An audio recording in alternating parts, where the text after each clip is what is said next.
गोदावरी में अहल्या संगम नामक एक तीर्थ है जो तीनों लोगों को पवित्र करने वाला है। मुनिश्रेष्ठ, उस तीर्थ की उत्पत्ति का वृतांत सुनो। पूर्व काल की बात है, मैंने अत्यंत कौतूहलवश कुछ सुंदरी कन्याओं की सृष्टि की। उनमें से एक कन्या सबसे श्रेष्ठ और उत्तम लक्षणों से युक्त थी। उनके सब अंग बड़े मनोहर तथा रूप और गुणों से संपन्न थे। उस समय मेरे मन में ये विचार हुआ कि कौन पुरुष इस कन्या का पालन पोषण करने में समर्थ है। सोचने पर महर्षि गौतम ही मुझे समस्त गुणों में श्रेष्ठ, तपस्वी, बुद्धिमान, समस्त शुभ लक्षणों से शोभित और वेद वेदांगों के ज्ञाता प्रतीत हुए। अतः उन्हीं को मैंने वह कन्या दे दी और कहा, मुनि श्रेष्ठ, जब तक ये युवती ना हो जाए तब तक तुम ही इसका पालन पोषण करना। युवा अवस्था होने पर पुनः इस साध्वी कन्या को मेरे पास ले आना। ये कहकर मैंने गौतम को वह कन्या समर्पित कर दी। गौतम अपने तपोबल से निष्पाप हो चुके थे। उन्होंने विधि पूर्वक उस कन्या का पालन पोषण किया और युवती होने पर उसे वस्त्राभूषण से सज्जित करके मेरे पास ले आई। उस समय उनके मन में कोई विकार नहीं था। अहिल्या को देखकर इंद्र, अग्नि और वरुण आदि सब देवता बारी बारी से मेरे पास आए। कहने लगे, सुरेश्वर, ये कन्या मुझे दे दीजिए। इंद्र का तो उसके लिए विशेष आग्रह था। महर्षि गौतम की महता, गंभीरता और धीरता का विचार करके मुझे बड़ा विस्मय हुआ। मैंने सोचा, ये सुमुखी कन्या गौतम को ही देने योग्य है और किसी को नहीं, अतः उन्हीं को दूंगा। ऐसा निश्चय करके मैंने देवताओं और ऋषियों से कहा, यह सुंदरी कन्या उसी को दी जाएगी जो सारी पृथ्वी की परिक्रमा करके सबसे पहले यहाँ उपस्थित हो जाए। दूसरे किसी को नहीं मिलेगी। मेरी बात सुनकर सब देवता अहिल्या की प्राप्ति के लिए पृथ्वी की परिक्रमा करने चले गए। इसी बीच में कामधेनु सुरभि बच्चा देने लगी। अभी बच्चे का आधा शरीर ही बाहर निकला था। उसी अवस्था में गौतम ने उसे देखा और उसी को पृथ्वी भाव से देखते हुए उसकी परिक्रमा कर ली। साथ ही उन्होंने शिवलिंग की भी प्रदक्षिणा की। इसके बाद सोचा, संपूर्ण देवताओं ने अभी पृथ्वी की एक परिक्रमा भी पूरी नहीं की और मेरे द्वारा 2 परिक्रमाएं पूरी हो गई। ऐसा निश्चय करके वे मेरे समीप आए और मुझे प्रणाम करके बोले, कमलासन विश्वात्मन, आपको बारंबार नमस्कार है। ब्राह्मण, मैंने सारी अवस्था की प्रदक्षिणा कर ली। मैंने ध्यान के द्वारा सब बातें जानकर गौतम से कहा, ब्रह्म ऋषि, तुम्ही को ये सुंदरी कन्या दी जाती है। वास्तव में तुमने पृथ्वी की परिक्रमा पूरी कर ली। जो वेदों के लिए भी दुर्बोध है, उस धर्म का स्वरूप तुम जानते हो। जो एक गाय आधा प्रसव कर चुकी हो, वह 7 दीपों वाली पृथ्वी के तुल्य है। उसकी परिक्रमा कर ली जाए तो समूची पृथ्वी की परिक्रमा हो जाती। शिवलिंग की प्रदक्षिणा का भी यही फल है। अतः उत्तम व्रत का पालन करने वाले गौतम, मैं तुम्हें धैर्य, ज्ञान और तपस्या से बहुत संतुष्ट हूं। ये कहकर मैंने गौतम को अहिल्या सौंप दी। उन दोनों का विवाह हो जाने पर देवता लोग पृथ्वी की परिक्रमा करके धीरे धीरे आने लगे।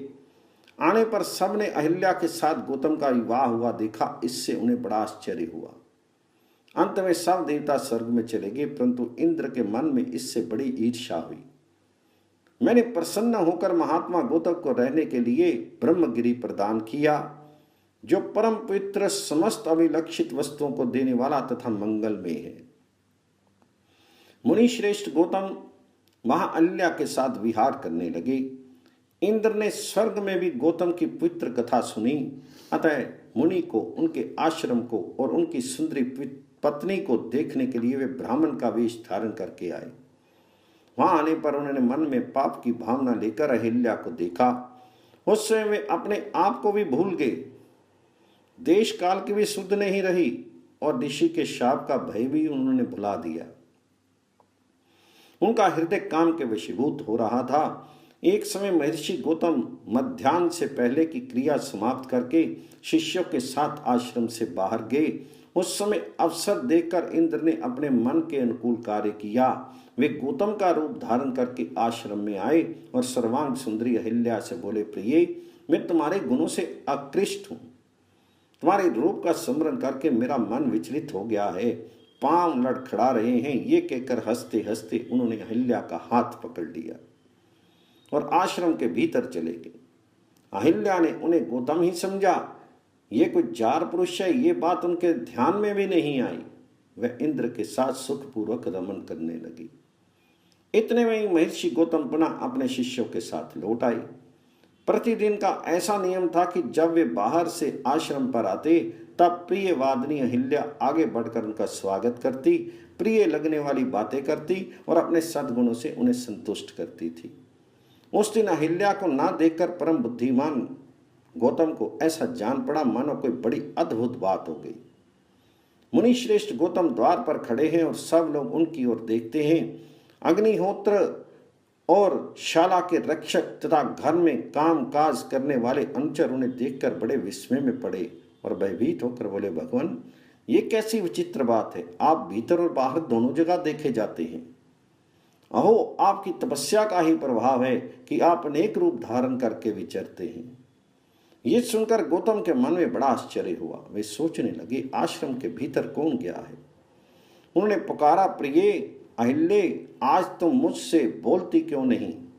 महर्षि का वचन सुनकर अहिल्या ने उस जार से कहा, अरे तू कौन है जो मुनि का रूप धारण करके तूने मेरे साथ ये पाप कर्म किया है।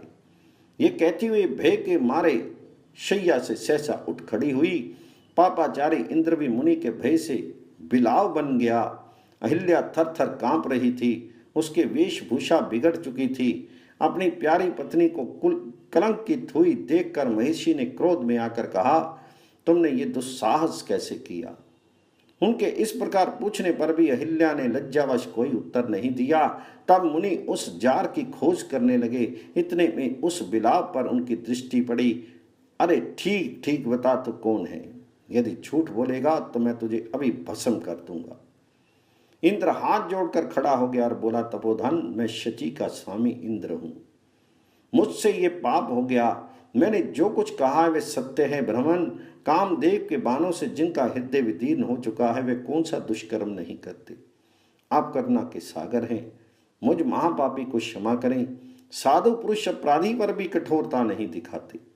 तो गौतम बोले, इंद्र तूने स्त्री की योनि में आसक्त होकर ये पाप कर्म किया है, अतः तेरे शरीर में योनि के सहस्त्रों चिन्ह हो जाएंगे। इसके बाद मुनि ने अहिल्या से भी कुपित होकर कहा, तू सूखी नदी हो जा। अहिल्या बोली, भगवान जो पापनी स्त्रियां मन से भी दूसरे पुरुष की कामना करती हैं वे तथा उनके समस्त पूर्वज भी अक्षय नरकों में पड़ते हैं। आप कृपा करके मेरी बातों पर ध्यान दें। ये इंद्र आपका रूप धारण करके मेरे पास आया था, ये सब लोग इस बात के साक्षी हैं। तो रक्षु ने कहा, ऐसी ही बात है।